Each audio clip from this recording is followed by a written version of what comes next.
বাসায় গিয়ে যদি ঘুমান, একদম থাবাস করে লাইটটা অফ করলেন, আর এই যে মোবাইল টিপতে টিপতে ঘুম দিলেন, এই ঘুমে কোনো নেকি নাই। কি আছে? কোনো নেকি নাই, কিন্তু এখানে রেস্ট নেওয়া হবে। রেস্ট নেওয়া, ওই ঘুমের মধ্যেই শয়তান এসে চেপে ধরবে, ধরে না কি হয়, চেপে ধরে না। আর যদি বিছানটা সুন্দর করে ঝাড়েন, বিসমিল্লাহ বলে লাইটটা অফ করেন, দরজাটা বিসমিল্লাহ বলে বন্ধ করেন, এই যে আপনার খোলা যে পাত্রগুলো আছে, পানি খাওয়ার পাত্র, জং, গ্লাস, এগুলোকে বিসমিল্লাহ বলে ঢেকে দেন। ঢাকা কিচ্ছু না পেলে একটা কাঠি অন্তত বিসমিল্লাহ বলে রেখে দিতে হয়। একটা কাঠি অন্তত বিসমিল্লাহ বলে রেখে দিতে হয়। তারপরে আপনি মশারি খাটাচ্ছেন, বিছানা ঝাড়ু দিচ্ছেন, পারলে একটু ওযু করে আসলেন, এসে পড়লেন একবার সূরা ইখলাস, একবার ফালাক, একবার নাস, মানে কুল হুয়াল্লাহুল আহাদ, কুল আউযু বিরাব্বিল ফালাক, কুল আউযু বিরাব্বিন নাস পড়ে ফু দিয়ে এভাবে মাথাটাকে মাসাহ করলেন একদম গায়ের নিচ পর্যন্ত। এই কাজটা আরো একবার করলেন, আরো একবার করলেন, মানে 3 বার করলেন। এরপর আয়াতুল কুরসি করলেন, সূরা বাকারার শেষের 2টা বা 3টা আয়াত পড়লেন, যদি সম্ভব হয় সূরা মুলকটা পড়লেন। ওটা পড়ছেন না? ঠিক আছে, 33 বার সুবহানাল্লাহ, 33 বার আলহামদুলিল্লাহ, 34 বার আল্লাহু আকবার পড়লেন। পরে ডান দিকে কাত হলেন, হাতটাকে গালের নিচে রাখলেন, রেখে বললেন আল্লাহুম্মা বিইসমিকা আমুতু ওয়া আহইয়া। কি বললেন? আল্লাহুম্মা বিইসমিকা আমুতু ওয়া আহইয়া। যে কিচ্ছু পারেন না, এত কিছু কিছুই পারলেন না, শুধু ডান দিকে কাত হয়ে এখানে গালের নিচে হাত রেখে বললেন আল্লাহুম্মা বিইসমিকা আমুতু ওয়া আহইয়া। এখন আপনি 4 ঘন্টা, 4.5 ঘন্টা, 5 ঘন্টা, 6 ঘন্টা ঘুমালেন। এই যে সময়টুকু ঘুমিয়ে আছেন, আপনি বিশ্বাস করেন এই ঘুমানোর কারণে আপনার আমলনামায় নেকি লেখা হয়েছে। ঠিক এভাবেই জীবনের প্রত্যেকটা কাজকে ইবাদতে পরিণত করা সম্ভব, যদি আমরা একটা সূত্র মেনে চলি। সূত্র হচ্ছে 2টা। কয়টা? 2টা। 1, সেই কাজটা হবে আল্লাহর সন্তুষ্টির জন্যে। কার জন্যে?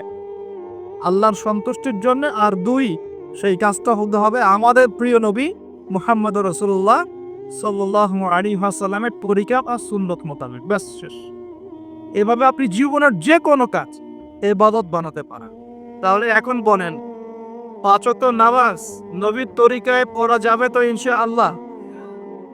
নবীর তরিকায় নামাজ মানে ধীর স্থির ভাবে নামাজ। আমি এই তর্কে যাবো না, হাত বাঁধবেন কোথায়, ঠিক আছে? ওই তর্ক সবাই করে না, ওই তর্ক সবাই করে না। এই মাসআলাগুলোকে নিয়ে যারা মুফতি আছেন তারা কথা বলেন। আমি মুফতি নই, অতএব এই মাসআলাগুলোকে নিয়ে আমি আপনাদের সাথে কোনো কথা বলছি না। আমি বলছি আপনাদেরকে, নামাজ প্রতিষ্ঠা করা, কায়েম করার মানে হচ্ছে নামাজটা হতে হবে নবীর মতো খুশু খুজুতে। খুশু খুজু কি জিনিস? নামাজটা ধীর স্থির ভাবে হবে। নামাজে কি পড়ছি সেটা বোঝার চেষ্টা করতে হবে।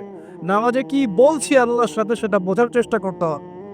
নামাজে রুকুর অর্থ কি, তাসবিহ কি, সেজদায় আমি কি পড়ি, 2 সেজদার মাঝখানে দোয়ার অর্থ কি, তাশাহুদ দোয়া মাসের অর্থ কি, নামাজের সেজদায় আমি বেশি বেশি দোয়া করতে পারছি কিনা, নামাজ পড়েও আমি গোনাহ থেকে বেঁচে থাকতে পারছি কিনা, এই বিষয়গুলো বেশি ইম্পর্টেন্ট।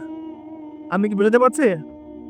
নামাজ ধীর স্থির ভাবে, রিল্যাক্সে, তাড়াহুড়ো নাই, বুঝে বুঝে পড়ার চেষ্টা করবেন। আল্লাহ পাক তৌফিক দান। যারা নামাজ ধরি ছেড়ে দেই তাদের জন্য একটা হাদিস। নবী সাল্লাল্লাহু আলাইহি ওয়াসাল্লাম বলেছেন, মান তারাকা সালাতান মুতাআম্মিদান ফাকাদ কাফার। মনে রাখবেন, নবীজি বলেছেন, কেউ যদি তার উপরে অর্পিত ফরজ নামাজ ছেড়ে দেয়, নামাজ পড়াকে জরুরি মনে করে না, ফাকাদ কাফারা, সে ব্যক্তি কুফরি করলো। বলেন নাউজুবিল্লাহ। নামাজ কি ছাড়বো ভাই? ইনশাআল্লাহ আল্লাহ পাক আমাদের সবাইকে 5 ওয়াক্ত নামাজি বানিয়ে দেন, বলে আমি। এবং রমজান মাস আসার আগেই নামাজের স্পিড আবার ধরতে হবে, পারবো তো ইনশাআল্লাহ? আল্লাহ আমাদের সবাইকে কবুল করুন, বলি আমি। এবং রমজান মাসের সুস্থতার সাথে রোজা রাখার তৌফিক দান করুন না। রমজান শব্দটা যখন এসেই গেল, তো আর 2টা কথা বলি। রমজান মাসের সবচেয়ে বড় বৈশিষ্ট্য হচ্ছে এই মাসে আল্লাহ পাক কোরআন নাজিল করেছেন। কি করেছেন? এখন সারা বিশ্ব জুড়ে একটি ইস্যু চলছে না, কোরআন ইস্যু, কোরআন পড়িয়ে দেয় ইস্যু, ঠিক আছে? যে কোরআন পুড়িয়ে দিয়েছে, আমার দৃষ্টিতে তার চেয়ে বড় অধম সেই ব্যক্তি যে মুসলিম পরিবারে জন্মগ্রহণ করেও কোরআন তেলাওয়াত করা শেখে না। হয়তো আমার কথা বুঝতে পারছেন। কোরআন একজন পুড়িয়ে দিয়েছে, যদি আমার ক্ষমতা থাকতো ওর গর্দান নামাই দিতাম, কিন্তু তার চেয়েও বড় অপরাধী আমার কাছে আছে, আমাদের চোখে আছে। কে?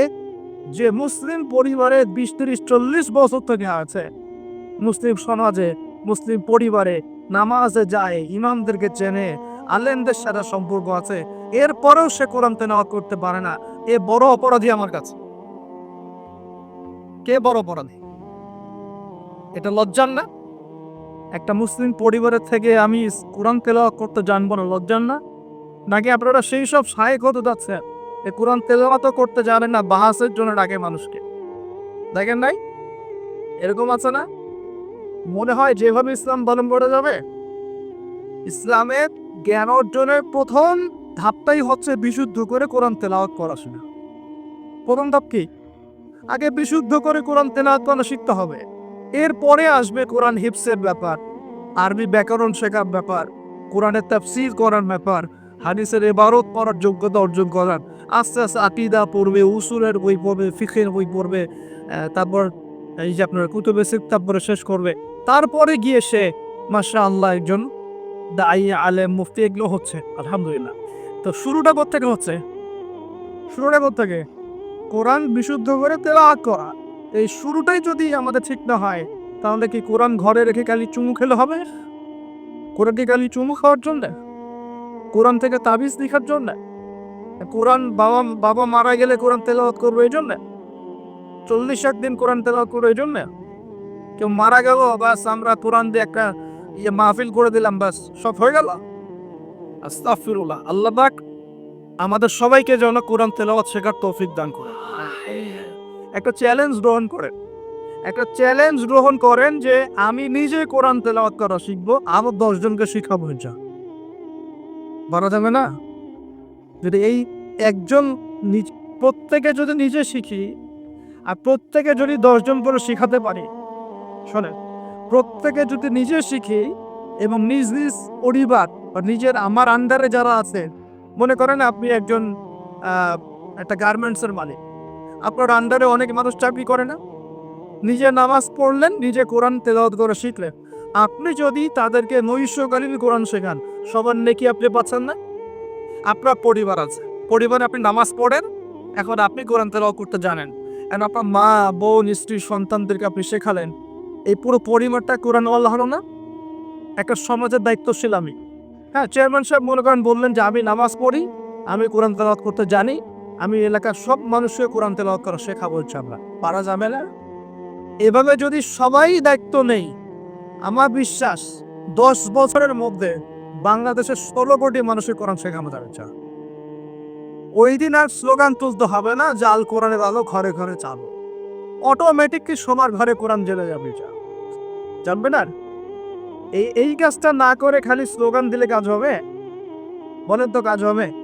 এই যে একটা আয়াতই বললাম, গায়রিল মাগদুবি আলাইহিম ওয়ালাদ-দাল্লিন, এখন তো বুঝলেন আয়াতের অর্থ কি?